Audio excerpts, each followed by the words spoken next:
Dear student, आज हम संक्रमण धातु संकुलों के electronic spectra of transition metal complex के बारे में पढ़ेंगे, जो कि BSc part third inorganic chemistry के सिलेबस में। बच्चों, electronic spectra of transition metal complex ये आपके एक अलग से यूनिट है, टॉपिक है आपके इनऑर्गेनिक केमिस्ट्री में, और इसके बारे में आप यहाँ पर बहुत डिटेल्स पढ़ेंगे। सबसे पहले जो है नोट्स में इसका सिलेबस दे रखा है, तो पहले आप सिलेबस के बारे में समझें। देखिए, इलेक्ट्रॉनिक संक्रमण के प्रकार, इसमें जो आप इस टॉपिक में जो पढ़ेंगे वो ये पढ़ेंगे, तो टाइप्स ऑफ इलेक्ट्रॉनिक ट्रांजिशंस, फिर selections rule of DD transitions. जो डीडी ट्रांजिशंस जो होता है, जैसा कि आपने सेकेंड ईयर में पढ़ा था कोऑर्डिनेशन केमिस्ट्री में, वो उसके कौन कौन से सिलेक्शन रूप में चरण नियम क्या है, मतलब वो किन पर आधारित है। दूसरा इसमें है स्पेक्ट्रमी निम्नतम अवस्था, स्पेक्ट्रोस्कोपिक ग्राउंड स्टेट, और फिर इसी में आप जो है स्पेक्ट्रोकेमिकल सीरीज, इसी के अंदर स्पेक्ट्रोकेमिकल सीरीज पढ़ेंगे आप, और इसी में ऑर्जेल एनर्जी लेवल डायग्राम। ऑर्जेल जो है ऑर्गल या ऑर्जेल इन ऊर्जा स्तर आरेख, जो कि उन कॉम्प्लेक्स का पढ़ेंगे जिनमें D1 से लेकर के D9 जो है स्टेट होती है, या D1 से लेकर के D9 कॉन्फ़िगरेशन होता है। और फिर इसी में हम जो है ऑर्गल एनर्जी लेवल डायग्राम के अलावा हम इसी में जो है TiH2O का होल 6+3 जो कॉम्प्लेक्स है, उस कॉम्प्लेक्स में इलेक्ट्रॉनिक स्पेक्ट्रम की का डिस्कस करेंगे या उसकी व्याख्या करेंगे। ये सिलेबस में आप पूरा बहुत डिटेल से पढ़ेंगे। कहने का मतलब है, जो कॉम्प्लेक्स के अंदर इलेक्ट्रॉनिक स्पेक्ट्रा है उसके बारे में यहाँ पर बहुत अच्छी तरीके से पढ़ेंगे, जो कि कॉम्प्लेक्स की मैग्नेटिक प्रॉपर्टीज़ को यहाँ पर एक्सप्लेन करेंगे। तो सबसे पहले हम क्या है कि इसके इंट्रोडक्शंस पार्ट्स पढ़ते हैं। देखिए, यहाँ पर क्या होता है कि जब कोई विद्युत चुम्बकीय विकिरण ऊर्जा का अवशोषण करती है, तो उसमें जो इलेक्ट्रॉन हैं वो लोअर लेवल से कहाँ जाते हैं, उच्च लेवल में जाते हैं, और फिर जब अवशोषण करके कोई भी रेडिएशन लोअर से हायर में जाती है, तो वो पुनः जो है वो लोअर लेवल में ही जो कंडीशंस थी, पूर्व में जो कंडीशन थी, या लोअर लेवल में जो इलेक्ट्रॉन था वहाँ आना चाहती है, जिससे ऊर्जा का क्या होता है, ऊर्जा का उत्सर्जन होता है और उसमें ऊर्जा निकलती है।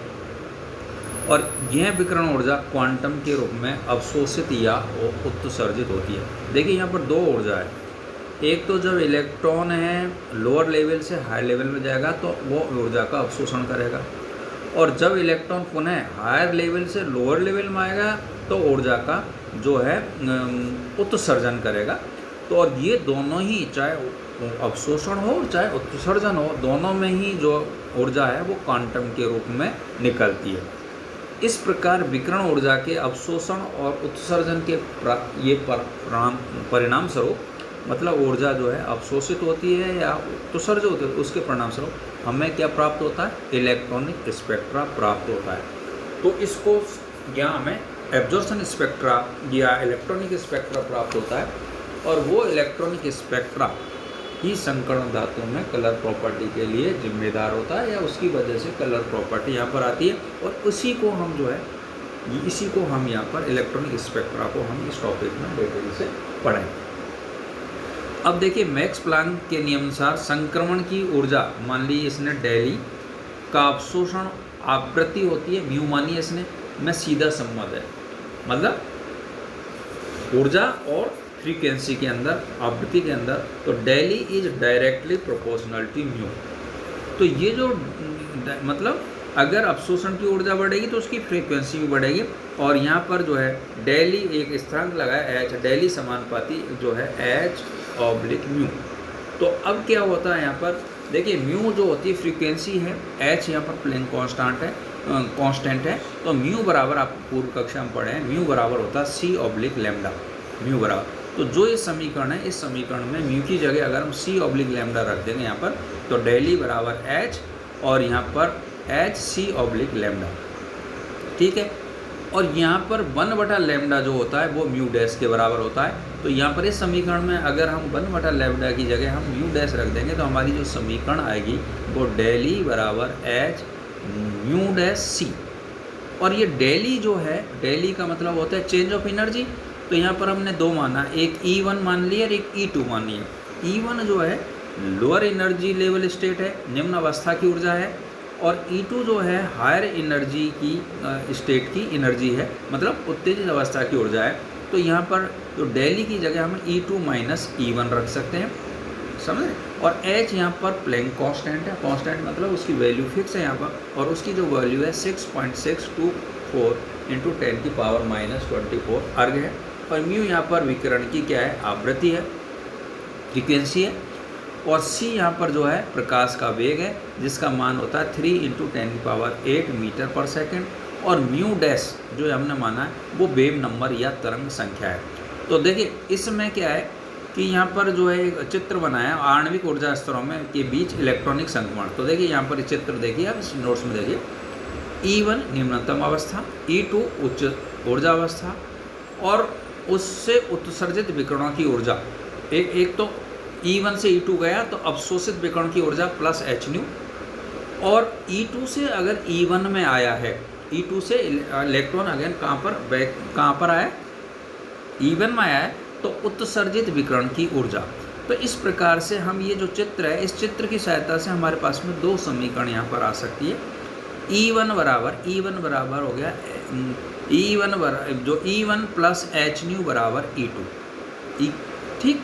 और E2 माइनस hν बराबर E1। कहने का मतलब यहाँ पर एक बार एनर्जी का अवशोषण हो रहा है वो, और एक दूसरी बार यहाँ पर हायर से लोअर में आ रहा है तो उत्सर्जन हो रहा है। तो ये जो चीज़ है यहाँ पर लोअर से हायर में जा रहा है, हायर से लोअर में आ रहा है, ये जो है इलेक्ट्रॉनिक संक्रमण का जो है मूल या बेस है, मूल आधार है यहाँ पर। और इसी के आधार पर जो है संक्रमण धातु संक्रमणों में इलेक्ट्रॉनिक संक्रमण दृश्य और विजिबल रीजन्स के अंदर, दृश्य और निकट परावैनिक क्षेत्र में होता है, और अतः स्पष्ट इलेक्ट्रॉनिक संक्रमण देते हैं। इसी की वजह से हमें इलेक्ट्रॉनिक संक्रमण या इलेक्ट्रॉनिक ट्रांजिशंस प्राप्त होते हैं। तो ये हमने यहाँ पर इस चीज़ को यहाँ पर देखा। अब देखिए किसी भी अणु की कुल ऊर्जा, उसकी इलेक्ट्रॉनिक जो है कुल ऊर्जा है, उसकी तीन ऊर्जाओं पर निर्भर का योग होती है। एक इलेक्ट्रॉनिक ऊर्जा, दूसरी वाइब्रेशन ऊर्जा, और तीसरी रोटेशनल ऊर्जा, है ना। इसको समझने के लिए यहाँ पर नेक्स्ट यहाँ पर डायग्राम से दिखाया गया है। तो प्रत्येक इलेक्ट्रॉनिक ऊर्जा स्तर बहुत से कंपन ऊर्जा स्तरों से बना है, तथा प्रत्येक कंपन ऊर्जा स्तर पास से स्थित बहुत से घूर्णन ऊर्जा स्तरों से बना होता है। अतः स्पष्ट है कि इलेक्ट्रॉनिक ऊर्जा सबसे ज़्यादा होती है, फिर दूसरे होती है वाइब्रेशन एनर्जी, कंपन ऊर्जा उससे कम होती है, और तीसरी यहाँ पर रोटेशनल एनर्जी उससे कम होती है। कहने का मतलब इन तीनों को ऊर्जा को अगर जोड़ दें तो यहाँ पर जो है उसकी अणु की कुल ऊर्जा यहाँ पर आ जाएगी। अब इलेक्ट्रॉनिक ऊर्जा का मान क्या होता है, सबसे ज़्यादा होता है, और यही कारण है कि किसी अणु में इलेक्ट्रॉनिक संक्रमण के साथ साथ, मतलब इलेक्ट्रॉनिक ये अभी जो अपन ने इस डायग्राम में देखा था, E1 से E2 गया और E2 से E1 गया।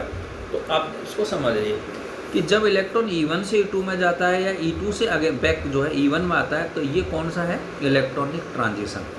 अब इस इलेक्ट्रॉनिक ट्रांजिशन के साथ साथ क्या है, उसमें जो है कंपन, उसमें इलेक्ट्रॉनिक संक्रमण के साथ साथ उसमें कंपन संक्रमण भी होते हैं, वाइब्रेशन जो है ट्रांजिशन भी होते हैं, और उसमें घूर्णन रोटेशनल जो है ट्रांजिशन भी होते हैं। समझ रहे हो।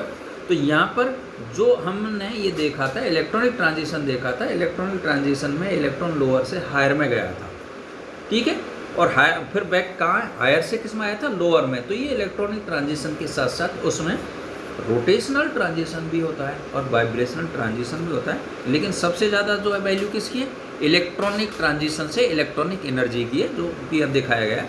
तो यही कारण है कि इलेक्ट्रॉनिक संक्रमण के साथ साथ मैं बोल रहा हूँ दोबारा, कंपन और घूर्णन संक्रमण भी होते हैं, जिससे प्राप्त स्पेक्ट्रा लाइन के रूप में न होकर एक चौड़े बैंड के रूप में प्राप्त होते हैं, जिसे हम क्या बोलते हैं, बैंड स्पेक्ट्रम। जिसे हम क्या बोलते हैं, बैंड स्पेक्ट्रम यहाँ पर प्राप्त होते हैं। तो इलेक्ट्रॉनिक कंपन और घूर्णन ऊर्जा स्तर और तथा इसके मध्य संकर्ण को प्रदर्शित करता हुआ एक आरेख दिखाया गया है। ये आरेख यहाँ पर, ये जो है ये डायग्राम से यहाँ पर दिखाया गया है।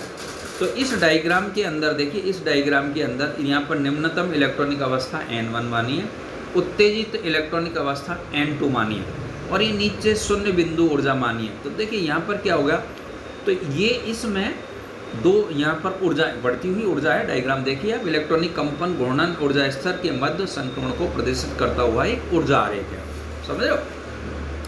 तो इसमें क्या है, इस निम्नतम अवस्था के अंदर घूर्णन स्तर ऊर्जा दिखाया गया है, ये एरोस इस तरीके, इलेक्ट्रॉनिक संक्रमण दिखाए गए हैं और कंपन घूर्णन संक्रमण दिखाए हैं और कंपन ऊर्जा स्तर दिखाया गया, समझ।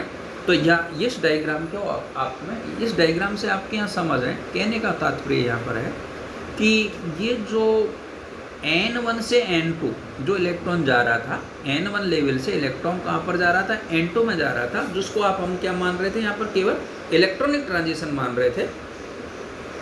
उसको जो है उसके साथ साथ यहाँ पर कंपन और वाइब्रेशन ट्रांजिशन भी है, रोटेशनल ट्रांजिशन भी इसमें यहाँ पर दिखाए गए, समझ रहे। तो यहाँ पर जो है ये दिखाया गया है। कहने का तात्पर्य ये है कि जो इलेक्ट्रॉन है जो लोअर लेवल से हायर एनर्जी लेवल में जाता है, जिसमें ऊर्जा का अवशोषण प्राप्त होता है और जिससे ऊर्जा अवशोषित होती है, जिससे हमें एब्जॉर्प्शन स्पेक्ट्रम मिलता है। और जब इलेक्ट्रॉन लोअर से हायर में आता है, जिसमें ऊर्जा का क्या होता है, उत्सर्जन होता है, जिससे हमें उत्सर्जन स्पेक्ट्रम प्राप्त होता है।